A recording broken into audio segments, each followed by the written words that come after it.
আর এই বিজেপি, এই ভারতীয় জনতা পার্টি, তার যে ছোট ছোট নেতারা আজকাল বড় বড় কথা বলছে, তাদেরকে একটা কথা বলে দিই যে শুভেন্দু অধিকারী, মাথায় রাখবেন যে মমতা বন্দ্যোপাধ্যায় একটা মহিরুহ, তিনি একটা বিশাল বড় বটবৃক্ষ, আর আপনি হচ্ছেন একটা ছোট ফল, যেই ফলটা ওই গাছ থেকেই পড়েছে।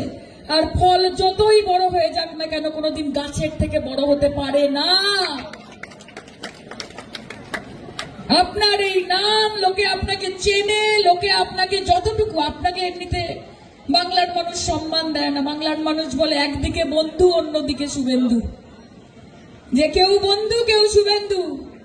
বাংলার মানুষ আপনাকে সম্মান দেয় না, কিন্তু যতটুকু আপনার পরিচিতি আছে সেটা মমতা বন্দ্যোপাধ্যায়ের দয়া দাক্ষিণ্যে আছে।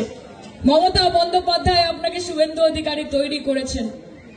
আপনি এত বড় বড় কথা যার ব্যাপারে বলেন, যাকে নানান নামে ডাকেন, কখনো খালা, কখনো বেগম, কখনো মমতাজ, মাথায় রাখবেন তার ছত্র ছায়ায় আপনি এতদিন ছিলেন বলে লোকে আপনাকে চিনতে পেরেছে। যেদিন থেকে আপনি তৃণমূল কংগ্রেসের বাইরে গেছেন, আপনাকে লোকে লোডশেডিং এমএলএ বলে চেনে। আপনি লোডশেডিং এমএলএ, আপনি লোডশেডিং মাস্টার। আপনি বিরোধী দলনেতা নন। আপনি দেশের যে কোনোখানে যান, রাজ্যের যে কোনোখানে যান, আপনাকে লোককে ডেকে ডেকে বলতে হয় যে আমি শুভেন্দু অধিকারী, আমি বিরোধী দলনেতা পশ্চিমবঙ্গের। কেউ চেনে না আপনাকে।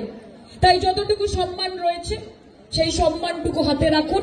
সামনে খেলা আছে, ভয়ঙ্কর খেলা নেই, ভালোবাসার খেলা আছে, উন্নয়নের খেলা আছে। আমরা খেলবো, আমরা জিতবো। আর মা বোনেরা যদি সাথে থাকে তাহলে আমাদের কোনো চিন্তার কারণ নেই। আজকে আমি নীলাভ দিদিকে বলছিলাম যে আজকে আমরা হাঁটছি দিদি, আমরা তো এসআইআর এর বিরোধিতা করছি না। এসআইআর এর বিরোধিতা আমরা করি না। আমরা বলি না যে অনুপ্রবেশকারী আসুক এখানে, না। আমরা কেন চাইবো যে অনুপ্রবেশকারী আসুক বাংলাদেশ থেকে? আমরা চাই না।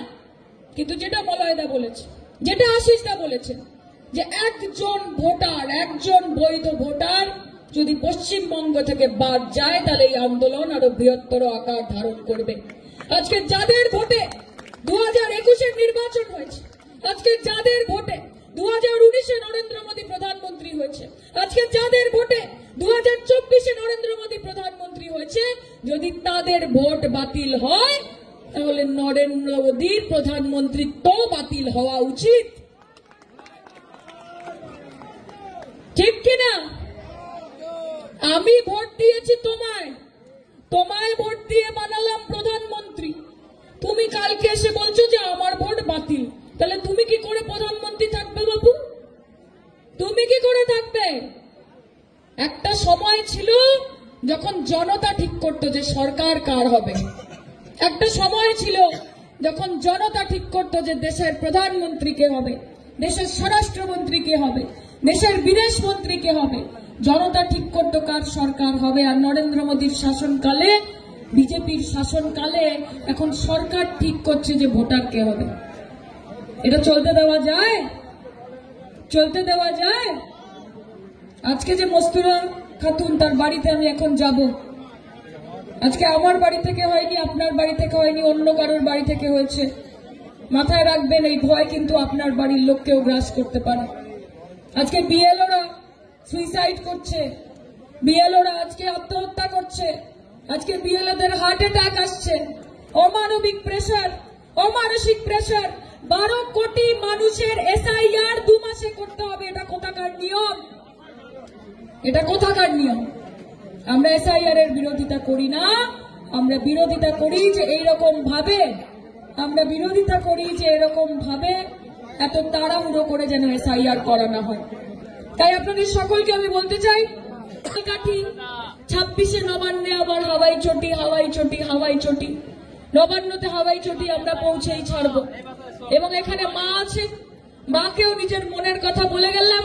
আর ঠাকুমা আছে, ঠাকুমাকেও নিজের মনের কথা বলে গেলাম যে 2 হাত ভরে মমতা দিকে আশীর্বাদ করো, কারণ দিদি যতদিন আছে ততদিন আমাদের চিন্তা নেই। যে লাভ ছাড়া ক্ষতি নেই, দিদি ছাড়া গতি নেই। কাজে এই বিশ্বাসটা মনের ভেতর রাখুন। আপনাদের সকলকে আমার অনেক অনেক ভালোবাসা।